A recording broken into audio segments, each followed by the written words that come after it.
मध्य प्रदेश की राजधानी भोपाल में मॉडल खुशबू अहिरवार की संदिग्ध मौत के मामले में हर दिन नए खुलासे हो रहे हैं। खुशबू के आधार कार्ड पर बुर्के वाली तस्वीर सामने आई है जो लव जिहाद की तरफ इशारा कर रही है। ऐसे में सवाल यह है कि बुर्के में आधार कार्ड पर फोटो क्यों है? क्या कासिम की कोई नई साजिश का यह हिस्सा है? वैसे पोस्टमार्टम रिपोर्ट में फेलोपियन ट्यूब फटने से मौत की बात सामने आई है।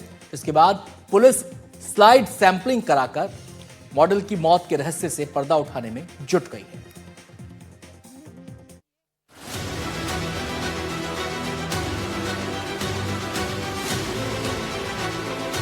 मॉडल खुशबू अहिरवार की मौत के बाद उनके परिजनों ने लव जिहाद की जो बात उठाई थी, क्या वो सच है? क्या मॉडल खुशबू वाकई में लव जिहाद का शिकार हुई?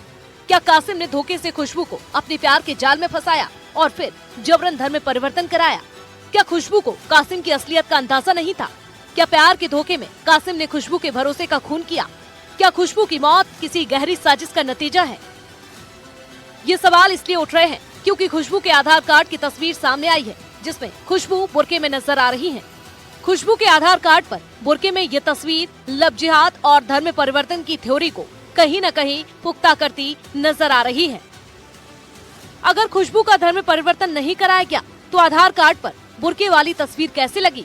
सवाल ये भी है कि अगर खुशबू ने कासिम से शादी नहीं की तो आखिर क्या मजबूरी थी कि खुशबू को आधार कार्ड पर बुर्के वाली तस्वीर लगवानी पड़ी? क्या कासिम पर भरोसा कर खुशबू लव जिहाद की शिकार हुई है? उधर इस मामले में पुलिस ने खुशबू के लिव इन पार्टनर कासिम को गिरफ्तार कर लिया है। खुशबू के परिजनों ने कासिम पर धर्म में छिपाकर खुशबू को प्यार के जाल में फंसाने का आरोप लगाया था। खुशबू के परिजनों के बयान के आधार पर पुलिस ने मारपीट, धार्मिक स्वतंत्रता अधिनियम, लव जिहाद और SC/ST एक्ट के तहत कासिम पर FIR दर्ज कर ली है। कासिम को गिरफ्तार कर पुलिस जांच के लिए भोपाल के उस फ्लैट में लेकर पहुंची जहां दोनों रहते थे। मॉडल खुशबू की मौत के मामले में पुलिस ने धार्मिक स्वतंत्रता अधिनियम, SC/ST एक्ट और साथ ही में मारपीट के तहत अलग अलग धाराओं में मामला दर्ज कर लिया है। आरोपी कासिम को भी गिरफ्तार करके इस मामले में कार्रवाई की जा रही है। इस वक्त हम लोग खुशबू के घर के बाहर ही मौजूद है। ये जो PM आवास की आप बिल्डिंग देख रहे हैं, ये LIG A4, इसी में खुशबू रहती थी। 8वें माले पर 806 नंबर पे अपने प्रेमी कासिम के साथ उसी फ्लैट में पिछले 4 महीनों से रह रही थी। हालांकि 1.5 महीने पहले खुशबू और कासिम के बीच शायद कुछ नोकझोंक हुई, जिसके बाद वे लोग इस घर को ताला लगाकर यहाँ से चले। कल पुलिस पहुंची थी, उसको अपराधी को लेकर के आई थी पुलिस यहाँ पर, और यहाँ पर जो जांच वाच करी है पुलिस ने, थाना प्रभारी सरस्वती तिवारी यहाँ पर आई थी, जो कि छोला थाने पर इसकी कायमी की गई है। कल दिन में इनके परिजनों ने 0 पे कायमी की गई है और इसमें जांच का मामला हुआ है। संज्ञान में लेकर के पुलिस ने अब विवेचना शुरू कर दी है। यहाँ को हथकड़ियाँ लगा कर लाई थी पुलिस। उसके बाद में हमें फ़ोन आया कि भाई पुलिस आई हुई है कासिम को लेकर, तो हम लोग फिर आए, ऊपर गए 806 में, तो वहाँ पुलिस इंक्वायरी कर रही थी। फिर हमको बताया कि भाई ऐसी घटना हुई है। हम बोले कि हाँ, तो फिर उसके बाद बोले कि वहाँ से हमसे साइन इन करवाए कि मतलब कि हम आए हैं यहाँ पे मौजूदगी में आप लोग के, ये हमें चाहिए। साइन किए हमने कि ठीक है बोले। उसके बाद में लेके गई पुलिस। इस बीच खुशबू की पोस्टमार्टम रिपोर्ट भी आ गई है। पोस्टमार्टम रिपोर्ट में खुशबू के गर्भवती होने की पुष्टि हुई है।